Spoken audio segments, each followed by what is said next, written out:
o que eu tenho a dizer é que o Supremo começou num ativismo judicial moderado, permitido pela lei de introdução ao Código Civil, nas regras, inclusive, de Canutilho, as discussões que se implementaram na época de Kelsen, e foi caminhando para um ativismo político, e agora nós estamos já extravasando para uma ditadura. Não é? Nós temos ali, em primeiro lugar, a descondenação do atual eleito presidente, uma descondenação totalmente irregular, no estertor do processo, em que nós vimos aí juízes de todas as instâncias unanimemente condenando esse presidente eleito pelos desvios e desmandos que praticou aí no nosso Brasil enquanto nos governava.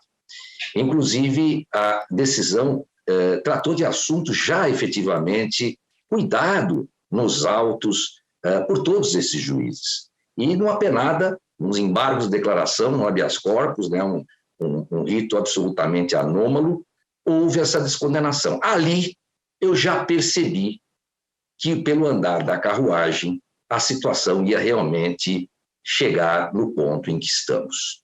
Nós tivemos aí diversas interferências nos executivos, inquéritos sem observância do juiz natural devido ao processo legal, pessoas sem prerrogativa de foro sendo julgadas pelo Supremo, uma ofensa grave ao artigo 5º, inciso 53, 54, 55, o inciso 37, que não permite tribunal de exceção, o inciso 39, que fala que não há crime sem lei anterior que o preveja, né? Inquéritos com finalidade de alcançar fatos futuros e sem prazo para terminar, né?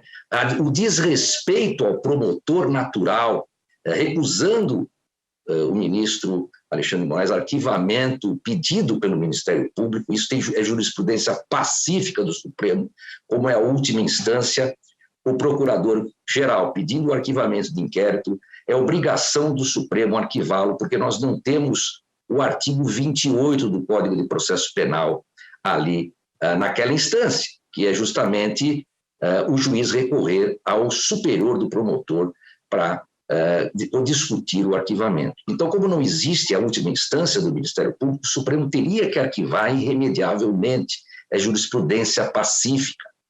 Censura generalizada, envolvendo deputados, ofensa ao artigo 53, empresários, jornalistas, desmonetização digital, ofensa ao artigo 53 e censura ao artigo 220 da Constituição, que não permite efetivamente qualquer tipo de censura.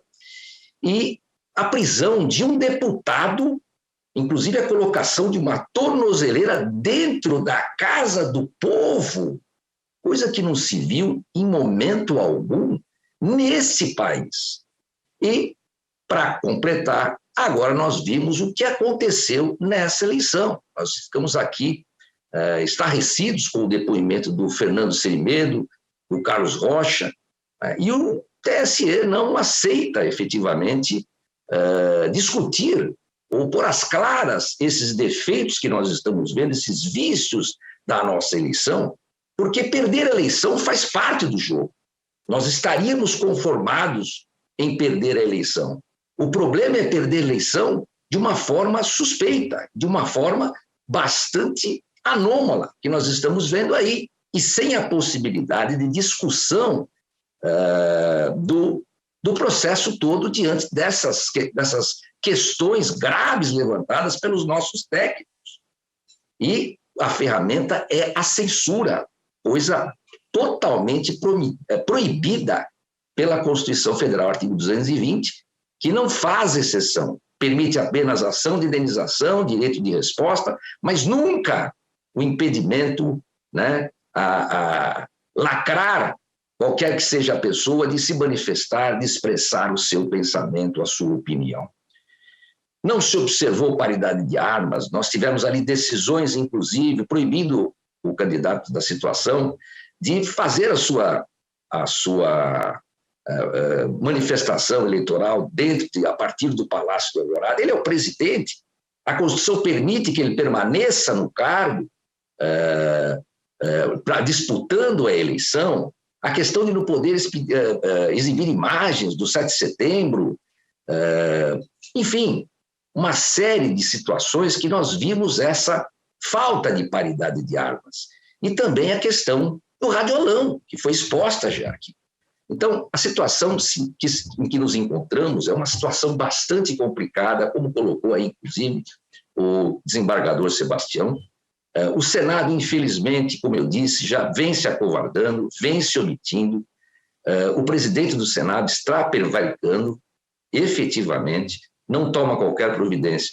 Temos aí alguns baluartes do Senado, pessoas que estão aí fazendo um esforço hercúleo para levar o país à democracia, como Vossa Excelência, senador Girão, como o senador Espiridião Amin, Guaraci, Lazier Martins e outros que vêm trabalhando, Raoni, mas infelizmente não é essa a orientação da presidência do Senado. Então, diante de tantos desmandos, diante da ditadura clara do Poder Judiciário, que hoje já não tem e já não segue uma Constituição, tudo é decidido de acordo com o que o ministro entende ser o direito, independentemente de estar positivado ou não. E, infelizmente, nós deixamos correr tudo isso, todo esse tempo, sem nenhuma providência, e agora nós estamos aí numa situação bastante aflitiva para poder levar a democracia ao país. Um ministro, ou alguns ministros, resolvem que o país deve seguir determinada direção, independentemente da Constituição, de normas, da legalidade, e perseguições, censura, desmonetização, calando as pessoas. Quero me solidarizar todos os deputados, todos os jornalistas, empresários, por tudo que tem passado. Eu também respeito aqui, quero cumprimentar o deputado Marcelo Manhattan, que já se foi, pela providência de instalar aí a CPMI, e dizer que a única solução que nós podemos ter aí, eu vou ser breve, porque eu sei que muitos juristas já falaram, o Luiz Gandra já falou, Sebastião já falou, outros juristas já falaram, Djalma, e eu quero simplesmente dizer o seguinte: a única forma agora, porque nós sabemos que não há possibilidade de um acordo, não há possibilidade de se trazer os ministros à razão de uma situação de que eles realmente tomarem consciência de que a situação extrapolou, a situação saiu completamente do controle da legalidade e os poderes estão em completo desequilíbrio, em afronta aos princípios elementares da democracia. A solução, como já disse aí o nosso antecessor, nós temos o artigo 142. O artigo 142 é claro no sentido de que o poder coacto pode efetivamente representar as Forças Armadas para que ela tome as providências. Não se fala em golpe, mas fala-se numa intervenção pontual para que cesse esse estado de coisas. E mais, leio aqui o artigo 15 da Lei Complementar 97 e 99, que justamente vem como complemento desse artigo 142 da Constituição Federal. O emprego, artigo 15, o emprego das Forças Armadas na defesa da pátria, na garantia dos poderes constitucionais, da lei e da ordem, na participação e operação de paz é de responsabilidade do presidente da República, que precisa também tomar uma providência. Determinará ao ministro de Estado de Defesa a ativação de órgãos operacionais, observada a seguinte subordinação. E aqui eu venho no parágrafo 1º. Compete ao presidente da República a decisão de emprego das Forças Armadas por iniciativa própria ou entendimento, pedido manifestado por quaisquer dos poderes, inclusive o próprio Executivo, por intermédio do presidente do Supremo, do Senado Federal. A atuação das Forças Armadas, parágrafo 2º, na garantia da lei e da ordem por iniciativa de quaisquer dos poderes, ocorrerá de acordo com as diretrizes baixadas em ato pelo presidente da República após esgotados os instrumentos destinados à preservação da ordem e da incolumidade, que é o estado que nós nos encontramos. Nós já vimos realmente que, com todo respeito aos ministros, aqui não vai nenhuma ofensa pessoal quaisquer deles, conheço muitos deles, foram parceiros na minha administração, muitos deles, no Tribunal de Justiça, como presidente que fui, eu fiquei 38 anos na magistratura. Não há nenhum aí desrespeito às pessoas deles, mas, infelizmente, o ministro Alexandre de Moraes está realmente praticando crimes em estado de permanência, inclusive que as decisões estão aí efetivamente surtindo efeitos. Nós temos aí crimes da lei do abuso de autoridade, temos aí, inclusive, essa questão muito bem colacionada pelo desembargador Sebastião, da tortura, a tortura pela qual essas pessoas vêm passando, de não poder se manifestar, de terem seus canais expungidos completamente da internet. Então, é preciso que se tome uma providência efetiva, clara, para que essa situação volte a ser efetivamente uma situação que leve ao país à democracia. Então, acho que a solução seria, em primeiro lugar, lógico, o Senado Federal, que nós vimos que tudo isso aconteceu bem debaixo do nariz da presidência e da maioria dos senadores, salvo esses que eu já mencionei, que são guerreiros e que vêm lutando pela democracia, mas a solução seria realmente a aplicação do artigo 142, combinado com a Lei Complementar 97 e 99, que permite ação imediata para que cessem essas arbitrariedades que nós estamos presenciando e, infelizmente, vem sangrando e fazendo sangrar o nosso país. O povo está atônito, o povo está estarrecido, o povo está sofrendo e o povo não acredita mais no sistema. Perder a eleição, sim, faz parte do jogo. Agora, da forma como tudo ocorreu, sem paridade de armas, sem que se respondam às questões colocadas pelos técnicos, sem que se permitam as investigações, isso nós não podemos aceitar, porque nós temos aí efetivamente uma eleição que traz muitas dúvidas a todos nós, e aí nós não podemos nos conformar com esse resultado. E digo mais, é lamentável que, inclusive, a Procuradoria-Geral da República não tome uma providência no sentido de instaurar uma investigação diante dessa situação toda, para que nós possamos colocar às claras o que efetivamente acontece ou não aconteceu nessas eleições. Ninguém está acusando ou dizendo que existe fraude.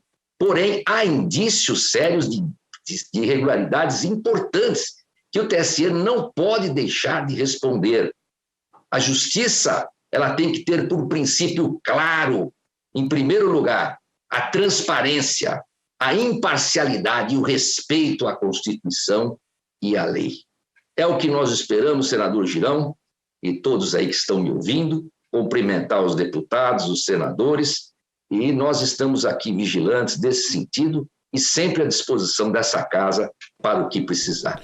Agradeço a todos e cumprimento especialmente aí todos que são vítimas dessa situação difícil, os deputados que se manifestaram, em manifesta afronta ao artigo 53, especialmente o deputado Daniel Silveira, que sofreu de forma alargada e bastante severa essa injustiça do sistema, inclusive ignorando, o Supremo Tribunal Federal veio a ignorar uma graça concedida pelo presidente da República, em que nós, juristas, Ives Gandra, Adilson Dallari, Janaína Pascoal e muitos outros, Redó, todos nós nos manifestamos no sentido, nós juristas, no sentido da constitucionalidade, da legalidade dessa graça, em que Daniel Silveira, efetivamente, não deve absolutamente mais nada à justiça.